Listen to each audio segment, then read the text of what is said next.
Well, welcome everyone to the United Lodge of Theosophists here in San Diego, broadcasting live from San Diego, so to speak, but also from a center whose a circle whose center is everywhere, really, with the internet, with Zoom. And we have people here from Florida who are really in Chennai, and people in LA and Santa Barbara and Texas and New York and San Luis Obispo and the Netherlands, by the way. So we've got three continents here. So here's to all three of the continents who are participating. And our theme today is the circle.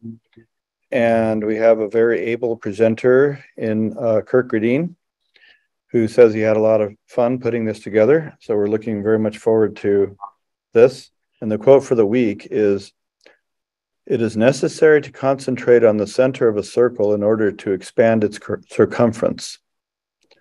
So that's an interesting thought. And I'll even do the quote for today, Saturday. And this one's from D.K. Mavalankar. "I consider it every man's duty to do what he can to make the world happier and better." Oh, and here's an interesting item. Today is the discovery of Uranus in 1714. Mm-hmm. These are almanac things that you observe if you have an almanac of any kind. And then I will just point out the subjects for next week. Oh, it looks like there's a full moon on Wednesday. Without further ado, I will introduce Kirk Gradin, who will tell us about the circle. Thank you, Jonathan, and hello, everyone. So hopefully you all have been wondering what this cover image is all about, because we're going to talk about it for a few minutes here.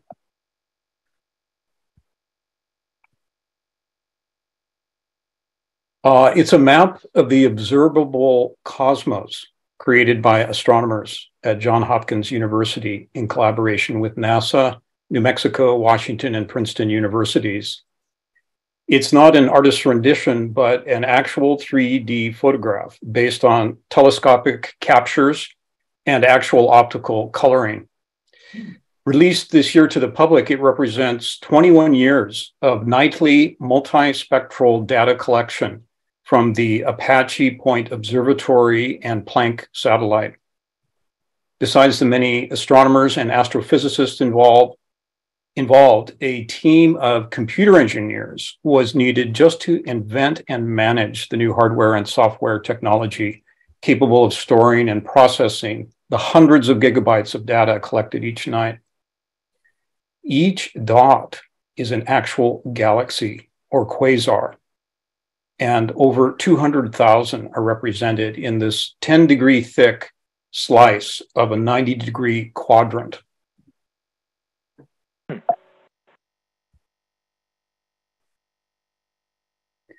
With the deployment of the Hubble telescope, approximately 100 billion galaxies were estimated to exist in the cosmos as a whole. With the Webb telescope, some are predicting twice that number. Each of the blue-white dots nearest the center are spiral galaxies similar to the Milky Way, whereas the yellow and red are elliptical. To begin to get some sense of the scale, keep in mind that the observable Milky Way is considered an quote-unquote averagely large galaxy. That is, it's 100,000 light years in diameter, encompassing somewhere between 200 and 400 billion stars by itself, and it would appear as a dot in this map. The largest known galaxy, however, called IC 1101, is 6 million light years across and is estimated to contain 100 trillion stars.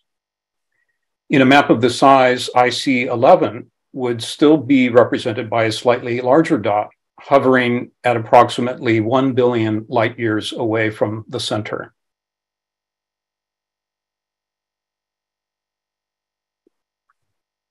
Dots with a deeper blue glow are supermassive black holes at galactic centers called quasars. Quasars are, quasars are the largest, brightest, and most energetic structures known in the universe, emitting up to 1,000 times the energy output of the Milky Way. One, which was discovered just 2 years ago by Hubble, has a mass estimated to be 1.5 billion times that of our solar sun. As quasars move further away in an expanding universe, they are red-shifted. So that's why you see some red dots on the outside the darker blue perimeters. The very edge of the observable universe is what is called the cosmic microwave background. And this was accidentally discovered in 1933 and then elaborated upon through using multi-array radio telescopes to penetrate and see how far we could record that what's considered the primal radiation, initial radiation of the Big Bang when it first erupted 13.7 billion years ago. But to show it as a thick line in this way is a little bit deceptive because it actually is known to isotropically pervade all of what otherwise optically appears as dark, empty space of the entire cosmos. So by now, hopefully we're all feeling a bit like Arjuna in the 11th chapter of the Bhagavad Gita, who was offered a brief and partial glimpse of Krishna's cosmic form. He realized he was not quite ready to take it all in. But sages have always invited us to persist. And indeed, here we're only on the cusp of something much vaster. And if we copy and rotate this quadrant map 3 times, we're greeted with a facsimile slice, 10 degrees thick, of the great macrocosmic circle. A magnificent mandala-like depiction, a rainbow-like, ever-expanding distribution of 800,000 galactic systems in various degrees of evolution and dissolution. As awe-inspiring, breathtaking, and mind-boggling as this is, even modern science has established that what is observable in this manner represents something like less than 5% of the total matter and energy existing in the cosmos. The other 8%, or rather the 95%, is referred to as dark energy and dark matter. But as one physicist put it, dark energy and dark matter may as well be called Tom and Jerry because they are undetectable by any means available to modern science and utterly unknown as to their constitution.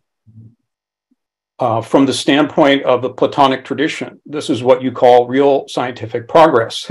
That is, when you know that you do not know.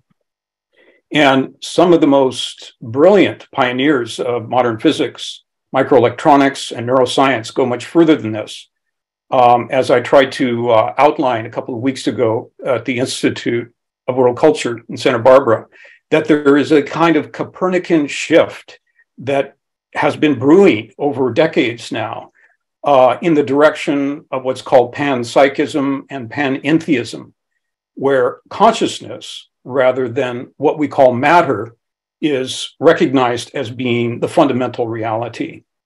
And this would, of course, put us at least a step closer in the direction of the theosophical teaching, the wisdom of the ages. 2 centuries after Nicholas of Cusa, Pascal reiterated the axiom, which H.P. Blavatsky says was derived from ancient Hermetic traditions. The whole visible world is only an imperceptible atom in the whole bosom of nature. No idea approaches it. We may enlarge our conceptions beyond all imaginable space. We only produce atoms in comparison with the reality of things. It is an infinite sphere, the center of which is everywhere, the circumference nowhere.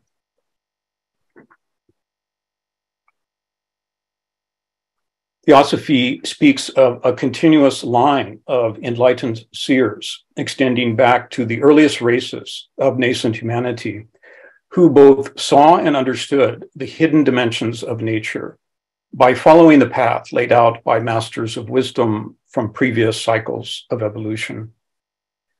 The wisdom they taught flowed like a silent river threading through eons and became the basis, we're told, of every archaic religion, mythology, and science, founded not on blind belief or superstition, but on rigorous and independent verification.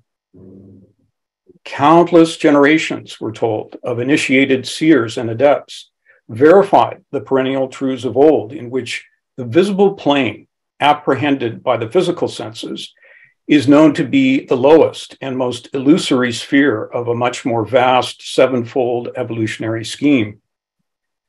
Each more progressively subtle and ethereal plane of nature was likewise seen as a circle or sphere, an emanation of the spheres above, while also descending into more differentiated planes below. Each is a unified, entangled field composed of vibrant and conscious, interdependent living beings inseparable from the whole web. These spheres permeate and animate the hidden architecture of nature, we're told, beyond the visible to the astral and psychic, to the mental and archetypal, culminating in the formless and noumenal, but universally luminous and creative essences constituting the light and sound of the Logos, the singular heart, the unitary heart of all being. Each sphere can be seen as threefold, as a particular level of differentiated substance, corresponding to a level of energy, guided by hierarchical streams of conscious intelligence, all rooted in the one life. This is just one of the many meanings symbolized by the interlaced triangles of the Theosophical Seal. The seventh, or synthesis of the sixth, is associated with both the center point and circumference. Every microcosmic system within the great macrocosm is likewise a sevenfold fractal reflection, mirroring the whole. Following the law of analogy and correspondence, applicable mutatis mutandis, wrote HPB, at every level, each human being is likewise a sevenfold microcosmic reflection and beneficiary of the radiance of the sevenfold dhyanis, manifesting through a sevenfold planetary chain upon which our current level of evolution. The greatest adepts and mystics who have directly witnessed and realized these truths via the Bodhisattva path speak of the fundamental reality, the underlying unity, as a non-dual absolute consciousness, symbolized by the boundless circle of infinite space, motion, and timeless eternal duration. The ever-existent, immutable, and dimensionless circle transcends all systems and distinctions. It effortlessly embraces an endless series of universes, while also pervading every point of manifested life. It is both within, we're told, and beyond every being throughout space, past, present, and future, every stone, leaf, flower, or fruit, and every mathematical point of visible and invisible nature. From it all has emerged, to it all shall return. But this is no ultimate void or black hole of nature. Instead, wrote HPB, what appears as, quote, absolute darkness to the scientific mind and but a gray twilight to the perception of the average mystic, to the spiritual eye of the initiate is absolute light. It is the hidden divine sun, the highest self, what the Vedantins called that, tat, or sat, chit, ananda, truth, consciousness, bliss.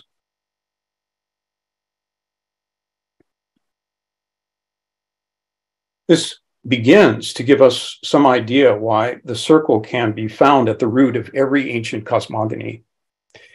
It offers one of the keys by which diverse traditions may begin rediscovering their underlying unity, their universal core and common root.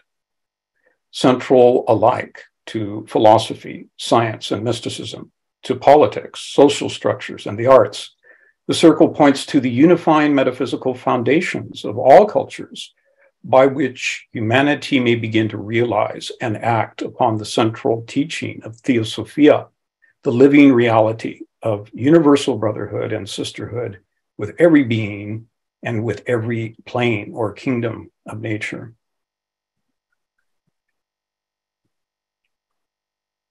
In the Rig Veda, one of the oldest texts of any Indo-European language, the birth of the universe is undertaken by Brahma, who is equated with or emerges out of Hiranyagarbha, the luminous golden egg or womb. The symbolism of the egg as a form of the circle connected with cosmic birth, wrote HPB, was the most widely diffused belief of antiquity. Rather than creation out of nothing, she says, the egg, when heated, fecundates and unfolds the potentialities latent within itself. In the Gupta Vidya, manifestation is described as a process of radiation, emanation, and differentiation, where more limited spheres of motion and activity arise within the greater, the phenomenal within the noumenal, like an embryo developing within the womb. The heat which propels the unmanifest to manifest is called in another Rig Vedic hymn to creation, Kamadeva, that desire which first arose in it. Though degraded by later attributions, Blavatsky explains this is the principle of cosmic love and compassion, of universal sympathy and empathy for all that lives, the divine eros of the ancient Greeks and the fohat, or cosmic will, of the secret doctrine. Common to many traditions, both East and West, it is the Maha Karuna of Buddhism, the sigh of compassion of the Sufis, and the God of love, spoken of by Gandhi, Jakob Burma, and Tolstoy, as well as many Christian mystics.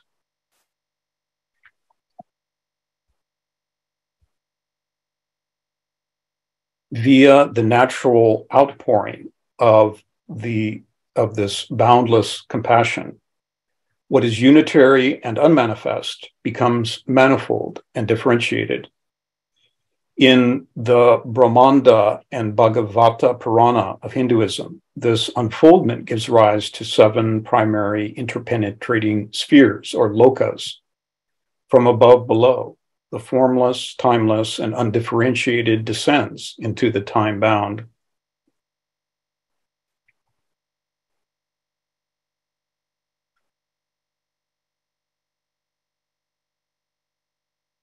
The circle also reappears in the symbolism associated with the other 2 deities of the Hindu Trimurti. It is found in the great circle of fire, which surrounds the Shivanataraj, and in the disc or chakra of Vishnu. Vishnu sustains the eternal foundations of life, the law-governed, quote, circling of periodicity or wheel of time, wrote HPB. The cross and circle, and I'm reading the quote here, are a universal conception as old as the human mind itself. They stand foremost on the list of the long series of, so to say, international symbols, which expressed very often great scientific truths besides their direct bearing upon psychological and even physiological mysteries. And the symbol is precisely one of this kind. and is based upon the oldest esoteric cosmogony. Every such symbol, she says, must be understood as having 7 levels of meaning, none of which can be fully comprehended without understanding all 7. In Buddhism, the spoked wheel is one of the first aniconic symbols associated with the Dharma. Along with the domed stupa, it is a symbol for both the cosmos and the incarnated Buddha nature itself. And in many Tibetan mandalas, the circle is found at both the center and circumference.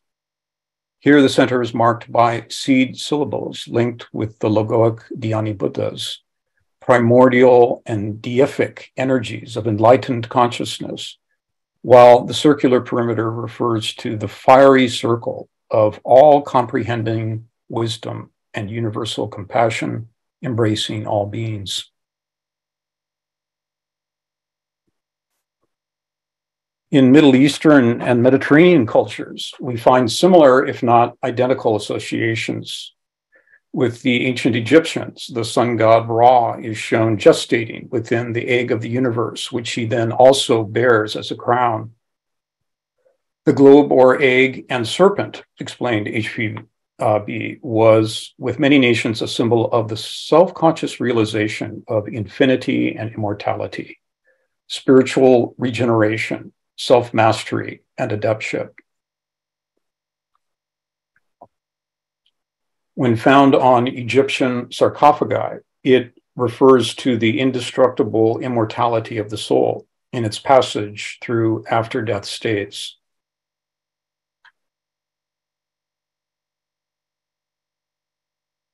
And when circle and cross are brought together, for example, in the Egyptian Ankh, it is a symbol associated with initiation. The cross is the cube unfolded, the 3 horizontal and 4 vertical, the 3 representing the higher triad, the logos in the cosmos and the God in man. The 4 represent the lower quaternary, the skandhas or vestures of incarnation. The circle in this context, she says, is the 3rd eye and the straight gate, quote unquote, that leads to the kingdom of heaven, while the cross signifies all the human passions which have to be crucified before the yogi can pass through, quote, the narrow circle that widens into an infinite one.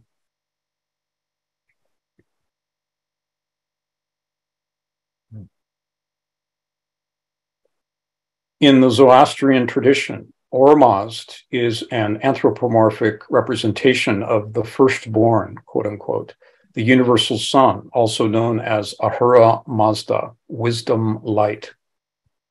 Frequently depicted as riding upon a winged globe, he issues from the boundless circle of unknown time, quote unquote, whose glory is too exalted and light too resplendent for either human intellect or mortal eye to grasp and see.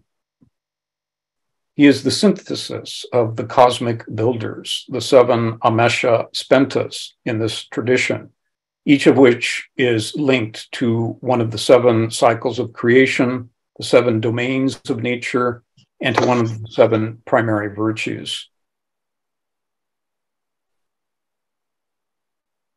From HPB, for the circle is Sar and Saros, or cycle, and was the Babylonian god whose circular horizon was the visible symbol of the invisible, while the sun was the one circle from which proceeded the cosmic orbs, and of which he was considered the leader.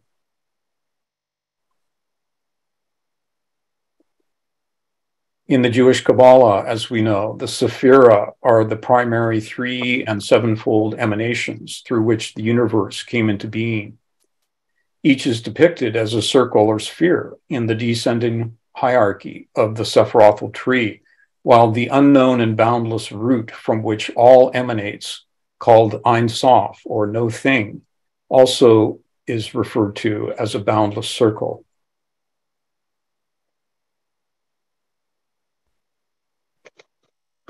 And we've all have probably read this passage before from H.P. Blavatsky and marveled at it. Close your eyes and from your own consciousness of perception, try and think outward to the extremist limits in every direction. You will find that equal lines or rays of perception extend out evenly in all directions, so that the utmost effort of perception will terminate in the vault of a sphere. The limitation of the sphere will, of necessity, be a great circle, and the direct rays of thought in any and every direction must be right line radii of the circle. This then must be, humanly speaking, the extremist, all-embracing conception of the Ein Sof manifest, which formulates itself as a geometrical figure, namely of a circle, with its elements of curved circumference and right line diameter divided into radii. Hence, a geometrical shape is the first recognizable means of connection between the Ein Sof and the intelligence of man.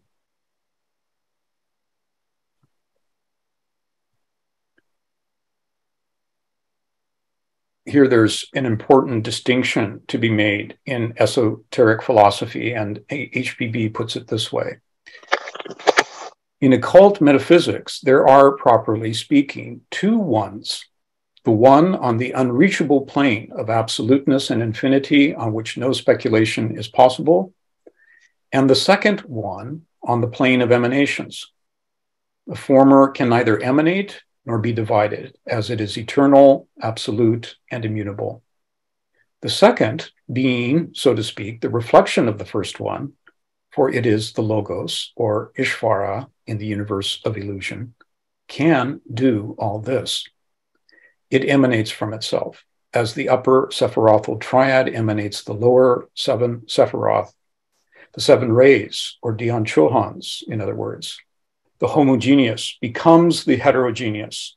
The protile differentiates into the elements.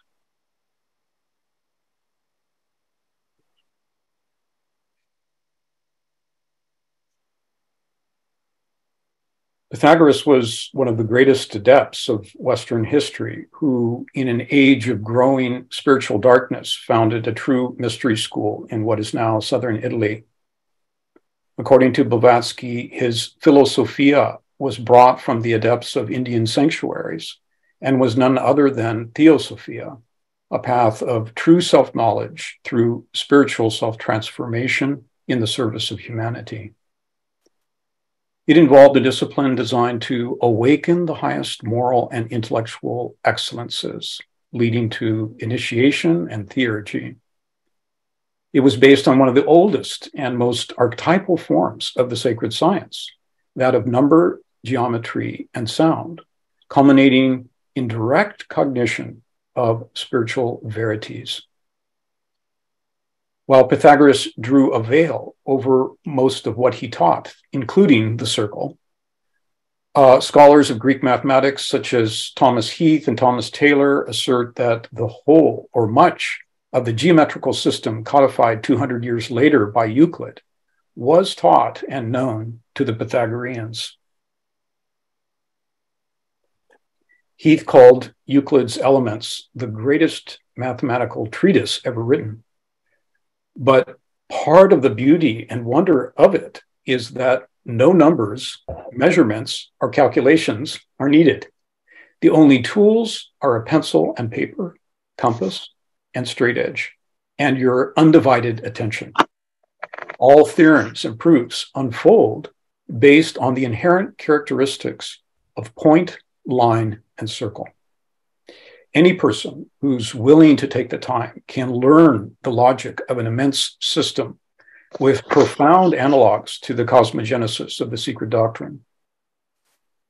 Blavatsky called geometry the fifth divine science, the fifth key to, quote, universal esoteric language and symbology, a language so profoundly suited to expressing the mysteries of nature that from the very beginning of human life in our round and globe, perfected heavenly men used the language of geometry to pass divine knowledge to their pupils from one generation of wise men to the next.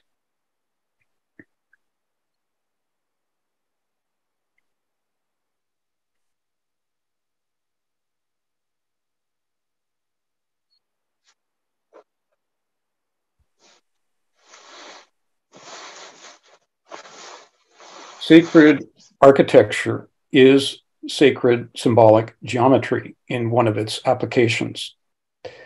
Ananda K. Coomaraswamy, the great Ceylonese polymath, philosopher, and linguist, frequently pointed to what he saw as the essential difference between the modern conception of the arts and those to be found in traditional, quote unquote, often mistakenly called primitive cultures. The overriding aim of the traditional arts in both the East and West, he argued, was to provide symbolic and significant representation, or at least adequate analogies to primordial or divine truths, metaphysical ideas, and higher spiritual realities, which otherwise can only be seen by the inner eye of the prophet, the seer, or the sage. Because such truths were an integral part of the shared ethos of traditional culture, he taught, no architect or home builder would ever think of making anything from a hut to a temple for purely utilitarian purposes.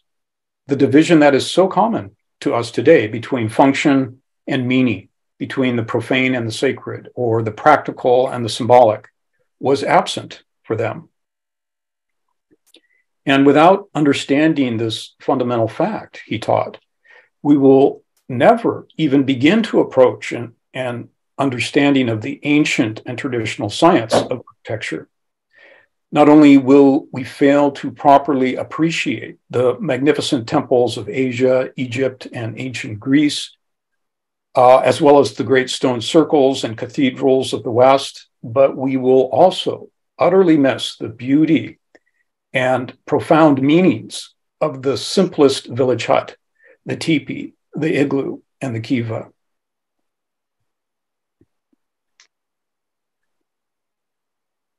Besides these more humble but no less significant examples, many of the most profound, compelling, and iconic works of architecture have employed the circle, the sphere, or the countless curvatures of space and form derived from this fundamental and evocative form. The circular cap and egg-like shikaras of the traditional Hindu temple of northern India, for example, the elegant wheels of the Sun Temple at Karnak, the Buddhist stupa at Sarnath, which took many forms wherever Buddhism traveled, one of the most elaborate being the circular crown of the Kumbum stupa at Gyansk, the monastic center at which Tsongkhapa taught.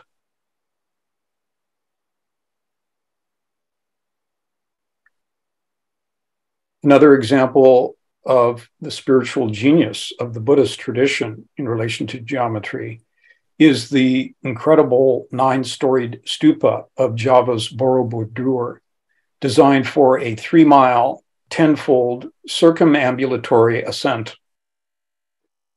Like the Kumbum, it brings together the geometries of circle and square. And both of these stupas are thought to delineate the stages of the Bodhisattva path in great detail.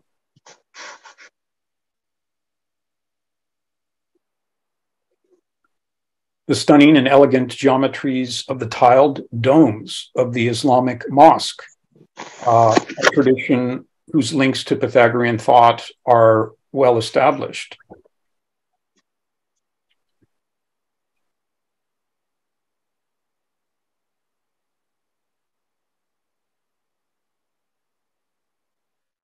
The tholos of Asclepios at Epidaurus, similar to that of Apollo at Delphi, both were renowned oracular and healing centers of Hellenistic Greece, both based on the circle.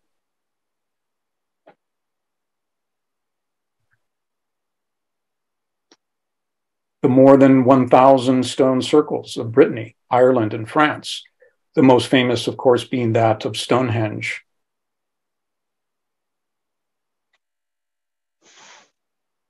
And one of the most remarkable and best preserved examples in the West of a temple based on circle and sphere is that of the domed rotunda of the Pantheon in Rome, believed by some scholars to be a Pythagorean tribute to Apollo, the god of light, healing, and wisdom.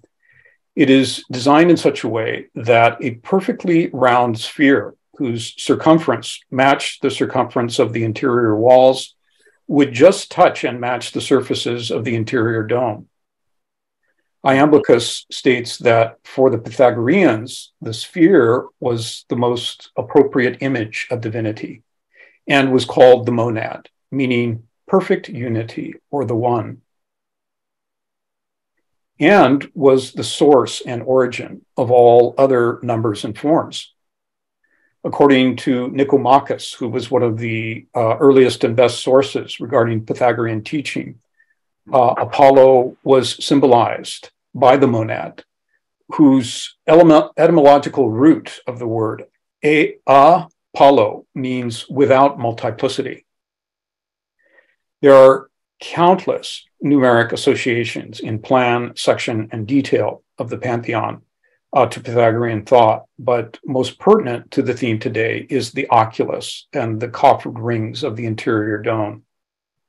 The 26-foot diameter oculus is both, or could be seen, one thinks, both as the logoic source of all light and the ever-watchful eye, which perceives all that unfolds from it.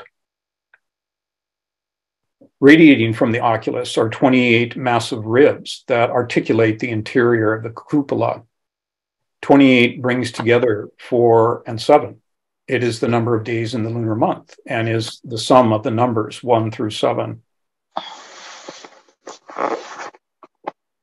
Horizontally, the 5 layers of coffered rings, along with the wide band surrounding the oculus and the oculus itself, also create 7 concentric circles. And it certainly seems plausible to assume that this is one of the many associations with the heptachord of Apollo, connected with the 7 sacred planets of Hellenistic thought and what the Pythagoreans called the celestial music of the spheres, the archetype and source of all harmonious proportions and relations on Earth.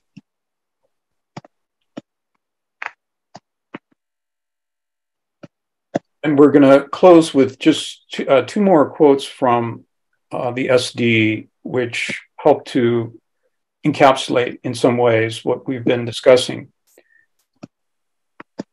The more spiritually minded nations had made of the cross as 3, 4 equals 7 their most sacred divine symbol.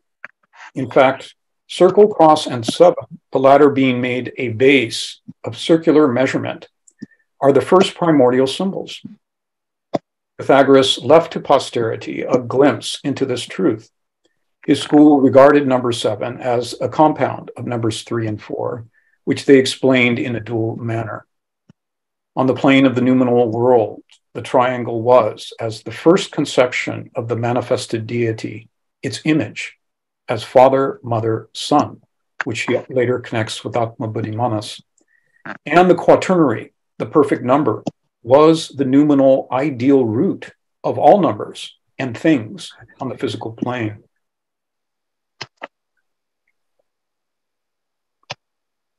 Geometrical figures, when closely studied, will yield not only a scientific explanation of the real objective existence of the 7 sons of the divine Sophia, which is the light of the Logos, but show by means of other yet undiscovered keys that with regard to humanity, these 7 sons and their numberless emanations, centers of energy personified, are an absolute necessity. Make away with them, and the mystery of being and mankind will never be unriddled, not even closely approached.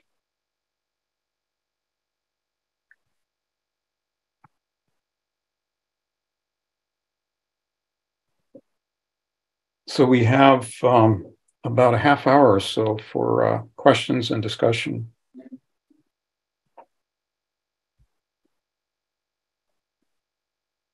Well, thank you, Kirk. You've taken us around the world, around the circle, and around Isis Unveiled, and around the secret doctrine, all in less than 80 minutes. And Judy has a question. Kirk, thank you. Yeah, your talk is so profound that it's hard to know where to start, but I guess I wanted to start at the beginning. You mentioned the Big Bang 13 million years ago, and I know astronomers have debated about whether the universe is concave or convex. And if it's convex, then it will keep on expanding forever.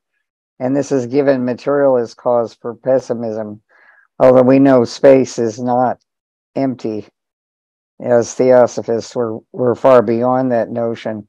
But ultimately, what is the universe proved to be? Can we say that space is concave or convex? And can we say that it's even more than a sphere? I mean, certainly that is the basis for it. And, is the constant expansion, the Einstein shift, will that eventually prove to be an illusion?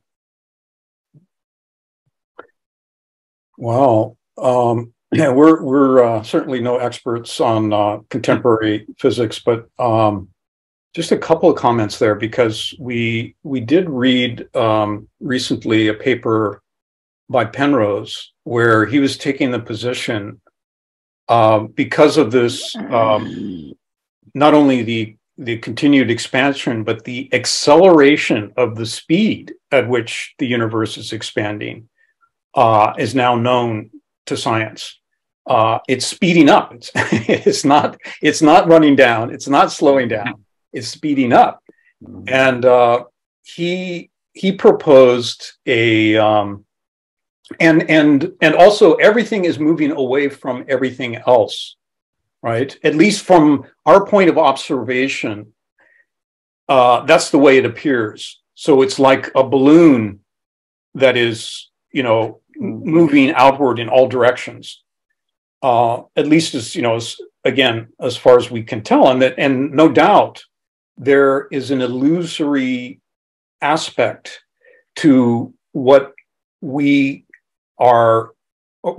believe we are perceiving, because we're only perceiving it on a limited plane, right? That was one of the first points that I tried to bring out. But nonetheless, from what we know in regards to our best scientific instruments, the universe is expanding and it's accelerating. And this is one of the why they've initially postulated what is called dark energy, because there was not, and dark matter, because there was not sufficient mass in the universe to account for the energy that would produce this kind of expansion. And so suddenly scientists realize, oh, well, we're actually only seeing about 5% of it. So there's a bunch that we're not seeing. But Penrose's point here, and he's, it's a very sophisticated mathematical argument that he makes about it. But what seemed very interesting to me, whether it's, closer to the truth of the thing, it's a theory, but that his idea was that the expansion continues to accelerate. It doesn't slow down. It continues to accelerate until at some distant point, the elements of what we call matter are so distant from one another that it re-enters a kind of, there's a term for it. It's like a unitary condition, a uniformity of condition, which is also postulated to have been present prior to the Big Bang. And that when it enters into that sort of dimensionless region, that it allows for another universe to spring up within it. So it's a very interesting idea. And it is sort of like, or reminiscent of the idea of the Manvantara and Pralaya, but it's, instead of it being, because one of the other postulates about the Big Bang was that eventually there would be a big crunch, that there would be this kind of reversion back into supermassive center, and then another big bang would emerge from that. But no, I mean, according to what we're observing, that's not happening at all. It's just continuing to expand. So that's, but you could imagine that at some point, perhaps, that not only does the matter of this plane become so uniformly distant from itself, from but that also that it's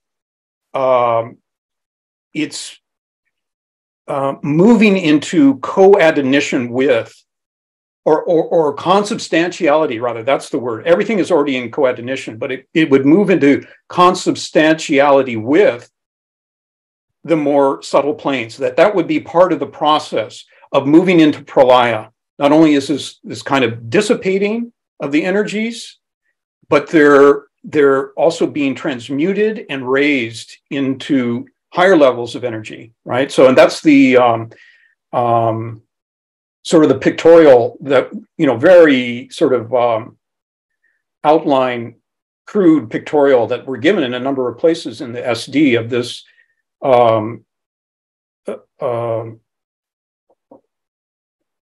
diminishing or synthesis of each of the lower planes into their higher primary and into undifferentiated conditions, right? And but not only just the undifferentiated matter at that plane, but moving into the higher plane, the undifferentiated matter of that plane, and so on, until, as the Buddhists say, it re-enters the Om. Everything becomes the Om, but in its pralaic condition. And then we could also think about what's referred to as the paravak, that there is apparently that level of sound and light which does not terminate, even when the universe terminates, does not cease. It's an unstruck and ceaseless sound. So everything merges back into that. And those who have awakened the capacity can remain conscious. Those who have not, enter into that unitary state, unconscious. But that whole condition of the cosmos, which is just as real. In fact, HPV says it is more real than the cosmos we are experiencing now. The pralaic condition is more real. It's closer to the reality of things than the manifested condition. So we're encouraged to think about and contemplate and become friendly with the whole idea of the pralaya and what that might mean in terms of consciousness and this, restful unitary condition. So that's just a few thoughts on that. You want to take a question from Michelle? Thank you so much, Kirk. Quite brilliant. I really appreciate how you linked up the geometry to all of these various traditions. But I'm wondering, from the quote for this week, what you think about this on a metaphysical and philosophical level. Mm-hmm. It is necessary to concentrate on the center of a circle in order to expand its circumference. Mm-hmm. Yeah. Well, there's first of all, it is almost a direct restatement of something that HVB says as well. And that quote about that I did share about closing your eyes and from your own consciousness of perception. So it's starting with the center of your own consciousness, because we're also told that there is ultimately a ontological unity between what is at the root of human nature and what we call divine or deific or absolute nature, right? That center that we call I, that we designate as I, if we were to penetrate sufficiently to its root, and this is what many great teachers have taught, including Ramana Maharishi, that fundamental question, who am I, is, he said, is all that's needed. And because, and why is that? It's because it's again that the actual fact of the matter is that root of consciousness within each of us is our connection to the Logos. It is the light of the Logos.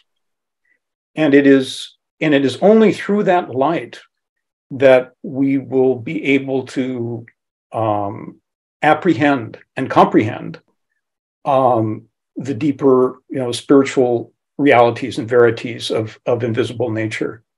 So that's why that advice seems like so apt, because the tendency is to look outward, and to see what is, to think that knowledge can be obtained as something through that which is apprehended by the senses, whereas as difficult and as challenging as that is, we're told that actually it's a going inward that is key, is one of the keys to the path. Look inward, thou art Buddha. Thank you for the question, though. That was excellent question, a very important point. Thank you, Kirk.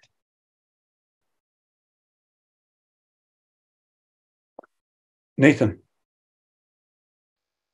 I'm just so profoundly moved by your presentation. I always have loved hearing you think and talk, but the way you put the images together with your thoughts gave me another look into the way you are and the way we are, the way to see the world.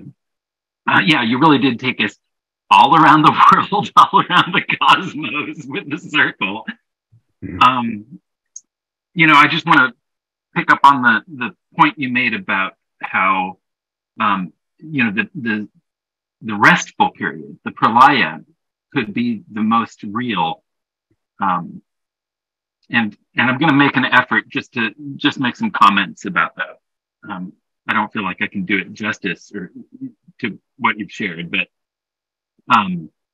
just thinking in terms of Brahma, Vishnu, and Shiva, it's written somewhere about the perspective that Shiva has is kind of like, in terms of, it's like a day of Brahma, a day of, it's a month of Vishnu. It's basically for Shiva, this is all like a moment. So, and Shiva is ultimately, right, he's creating the ultimate rest. Like once, he's like putting the foot down. Like, that's an idea. But it's this idea too of, if we can go into the center of our meditation, to the center of the circle, like in the Vipassana meditation tradition, they talk about how their sensation is pervasive, but we may not necessarily be, there may be blind areas where we don't feel the sensation, or we may feel, a really intense pain. But to go to the center of the pain, you will find that it dissolves into this uniform field that is connected with all of the other atoms. It's a little bit like a process. This could be of turning inside out.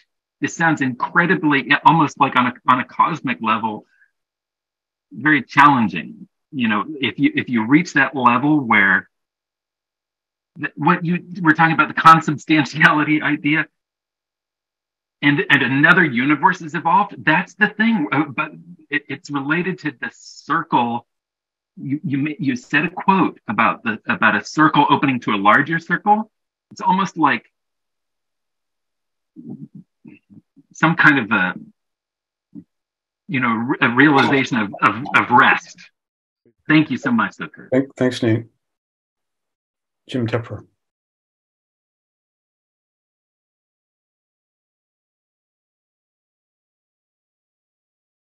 We see your hand, Jim, but we can't hear your voice. I wanted to take, some of you have heard me tell this before, but those who haven't will appreciate it. This from Tolstoy, it shows you the awakening power of the symbols, in this case, the circle, where when he was 11 or 12 and he and his brother were being tutored and they were just introduced to geometry, and they had like a 2-hour session in this at his home because he was a very wealthy family and they had their own magnificent estate. But anyway, he after his tutor left and his brother left, he sat there apparently for a while. He was like 12 or 13. And then he went to the board and he picked up a piece of chalk and he drew a circle and he put a point in the center. And then he said he stepped back and looked at it. And then he said, I formulated to myself a question. And that question became the whole question of my life. What is the relationship between the center of the circle and its circumference?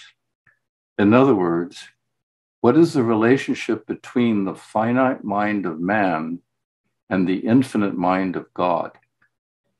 And so that became, at different times in his life, the signal characteristic of Tolstoy's quest, trying to understand the nature of the divine in relation to man. And it was in his 50s that he had a crisis over it. And when he emerged from the crisis, and as I mentioned before, HPB says in one of her articles, what is that strange current in which Count Leo Tolstoy has entered? She makes that interesting statement because at that time he was going through an inner crisis and even considering suicide. But he emerged out of it because it dawned on him like a revelation that the connection was love. Love is the primary moving force of the divine in man. And once that became clear to him, that universal love was the point that makes us particularly human, because its greatness is that loving requires sacrifice, but it's also what makes you fully present when you give up for love, when you look to give love rather than receive it, and look to give rather than to receive. So to Tolstoy, then he started completely radicalizing his views about everything. And he got in trouble with the church and the government and everybody you can think of. But he renounced his wealth, and his wife didn't care for that either. So he went through quite a series. I mean, he had 13 children, so you can understand why she might be a bit concerned. But he renounced his wealth, his property, his books, and he began teaching against violence.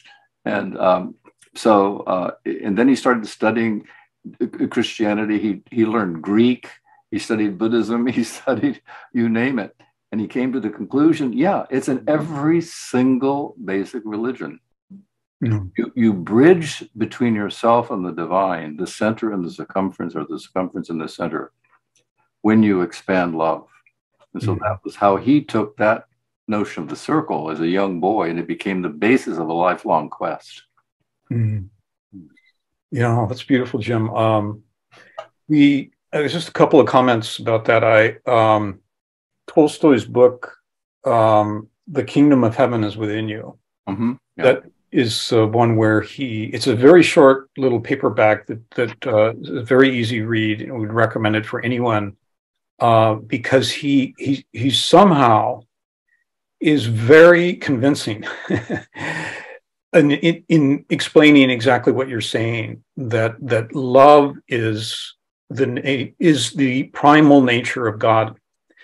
And I also wanted to mention that, I've been reading about some of the descriptions of mystic experiences, beginning with, I think it's James Buck, who was a friend of Whitman, and some others. And Buck was one who wrote a book called Cosmic Consciousness, which was in the early 1900s, I believe.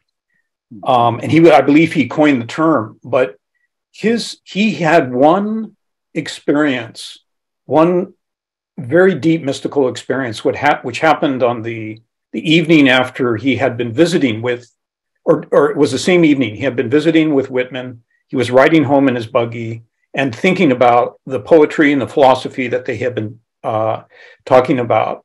And suddenly he had this like flame on, that he everything was illuminated all around him, and he realized that the illumination was coming from himself, and he had this sense of being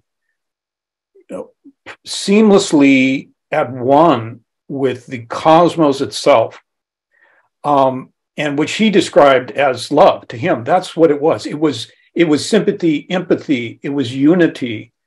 And it was he says it only lasted for a few moments. But it carried such power and had you could say a cognizant element to it. That is, it wasn't just the feeling nature, but there was a knowing that went along with it. That this was a fundamental reality that he was experiencing. But it moved him so much that he spent the rest of his life trying to find other people who had the same experience and trying to write about it. And there's another, so I just keep, I've just been running across these again and again recently. There's one by Federico Fagin, who was the inventor of a microprocessor in 1971 and started the digital revolution. He was the inventor, and he holds 10 other patents. He's a very wealthy guy. He started this, several businesses in Silicon Valley and all that. When he was in his 40s, and they were trying to develop computers to the extent where they could become conscious, right? This was their goal. And he was like repeatedly running into these walls where he just thought, oh, this is not going to happen. And at the same time, he was kind of having this existential crisis of that he wasn't really sure if he was fulfilling his purpose in life. And he was like inwardly searching for, some kind of guidance, some kind of answer. And he woke up one night, and he was in Lake Tahoe. Not that matters, but this is very recent. This was in, within the last 10 years. And he had a very similar conscious experiences to the way Buck described it. That the very substance of the cosmos, visible and invisible, could only be described as love. And this, it actually was the nature of things. It was not like something outside of nature. It was pervading all the planes of nature. And it was because of that deep mystical experience that he had, in which he had others afterwards, that he realized there was no way that computers would ever be able to model consciousness, because consciousness goes far beyond what we normally think of it as. It's not just this calculating something process. It has the capacity to reach these profound depths and understanding of nature. So anyway, thank you for that comment, Jim. I got David. Yeah. Well, thanks. Thanks for your talk. Could you say something about the idea that maybe the universe, objective universe, doesn't expand at all? If we think of the idea in theosophy that the universe moves from within outward, that the whole objective universe unfolds from an already existing subjective universe. I don't know, to my mind, it kind of creates a different picture of things than we hear from the scientific world. Right. And especially the theory, I say theory because it's certainly not proven a fact, the Big Bang. Yeah, right. No, that's a great point, David. Yeah. Really good point, because HPB does say that directly, that it's that the birth of the cosmos is not an expansion from a small center outward, but the progressive descent from the subjective into the objective, and in that process, what is, abstract motion converts into vortical motion, and she describes it as the condensation of steam into water and then into ice, right? So it's this progressive sort of differentiation and condensation. So the churning of the ocean of milk, that's the way it's described in the ocean of immortality, the churning of the ocean of immortality in Hindu thought, which gives rise to these curds, right? So that's a very helpful analogy also, that's churning actually coagulates more ethereal matter into denser matter. But so yes, that's why I mentioned that, there's likely the case. And actually there's been Pablo Sender, I heard a talk by him some months ago, maybe a year ago now, where he was proposing a model that was more in line with that idea. And I would never be able to, repeat what he said, but it was very sophisticated. But yes, no, so, and that's why I mentioned that, we have the perception that the cosmos is expanding outward, but that's from our level of perception. From another level of perception, we would see it quite differently, and I think it would be more akin to exactly what you're saying, that there are these planes of substance, higher planes of substance, ultimately formless, and universal, are all pervasive, which are radiating into and in some way, because we're also told it's a process of initially radiation. It's a spontaneous unfoldment out of love, out of compassion.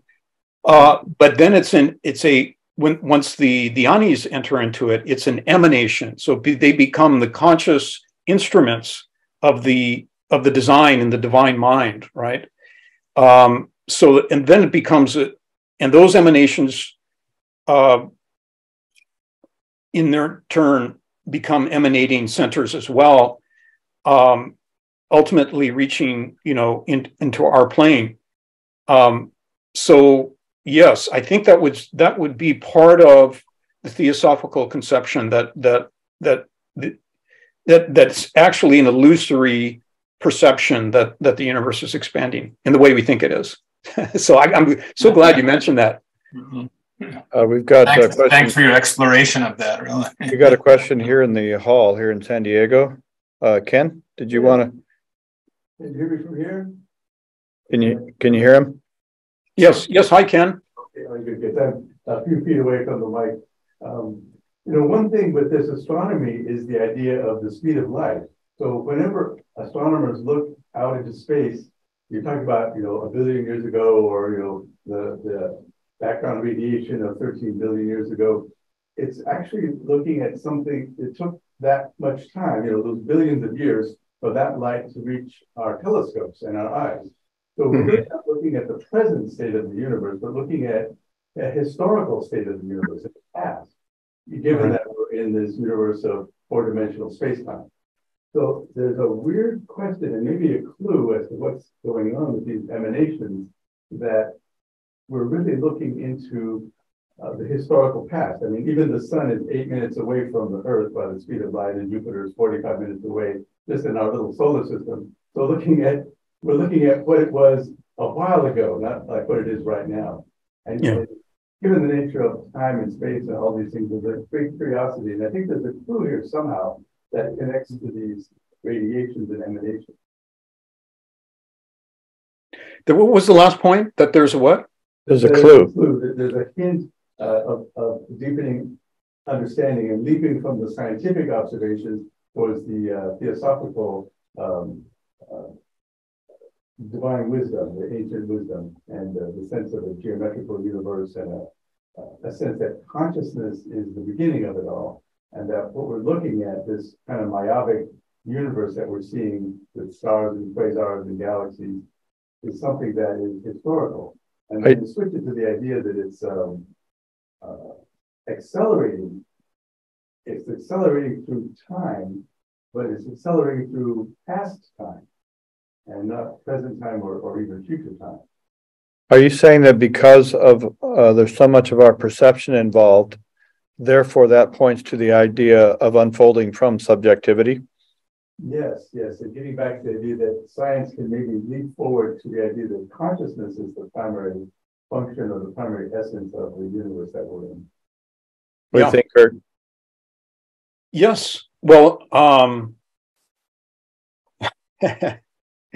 this fellow Fagin that I just mentioned, he has, and he's not the only one, but he is actually now, he took the last 5 or 7 years off of his involvement with business and other activities to try and formulate a picture of cosmos that could accommodate reincarnation, all kinds of psi phenomena, telepathy, psychokinesis, et cetera, and he actually created a pictorial, which I could share with you, Ken. I'd be happy to share it with you. And it's in this talk that I gave just a couple of weeks ago, also at the Institute, which has been recorded. But his theory is that yes, that in fact consciousness, there is no way, and again, other neuroscientists and physicists have come to the same conclusion. He's not the first one, but he said there's absolutely no way that consciousness has emerged out of biochemical evolution. And there are no physics. We do not yet have the physics to describe the nature of consciousness. We have no means of detecting it, and we don't understand it. It's a fundamental base reality of the cosmos that is that does not emerge from matter. It is primary to and it is fundamental to what we think of as matter.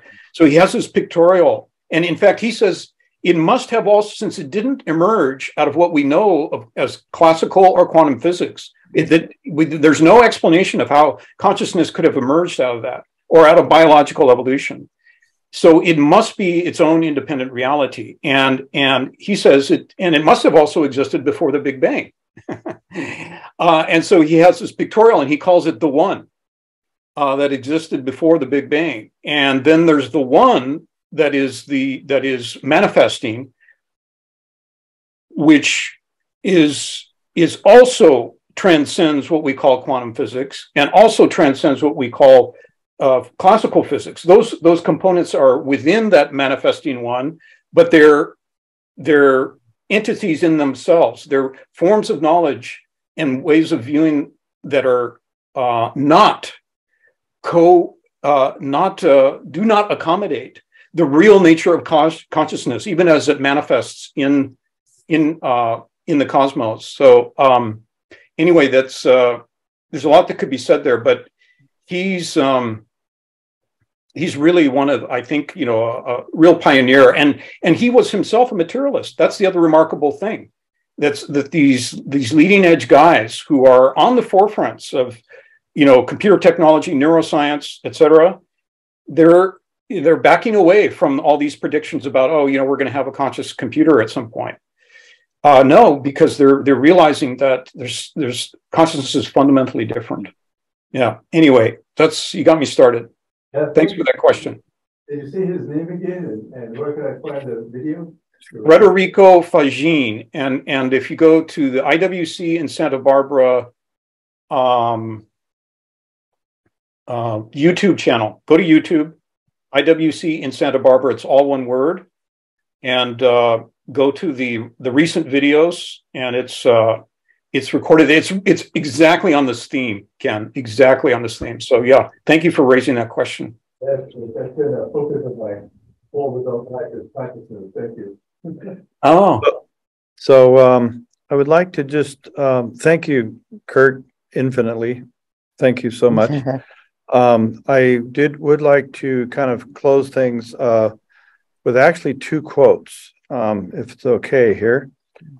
Let's see here. I'm going to go here. I'm going to go here. And then I'm going to go here. Okay. There is a remarkable poem by Edwin Markham, who lived between 1923 and... Oh, no. That was when he was a poet laureate. Okay, he said, he drew a circle that shut me out. Heretic, rebel, a thing to flout. But love and I had the wit to win. We drew a circle that took him in. And let's see, there is a, just to read maybe a quote from tomorrow. Here's an interesting quote from Thomas Carlyle. Love is a discerning of the infinite in the finite, of the ideal made real. So, I thought that was a beautiful quote. Mm-hmm. Kurt, you got us going. Yeah. I think we've come full circle. Yeah. The first to the last question. And next week, we will hear a presentation on calmness. Well, thank you for those quotes, Jonathan, and thanks everyone for your comments and questions. Really good questions. Yep. It's really helpful. Really good talk. Thank you, Kirk. Thank you. Thank you, Kirk. Thanks, Kirk. Thank you, Kirk. Thank you, Kirk. Good night. Good night, brothers. Welcome. Welcome. Thank you. Thank you, Kirk. Thanks Magnificent. thanks for joining in.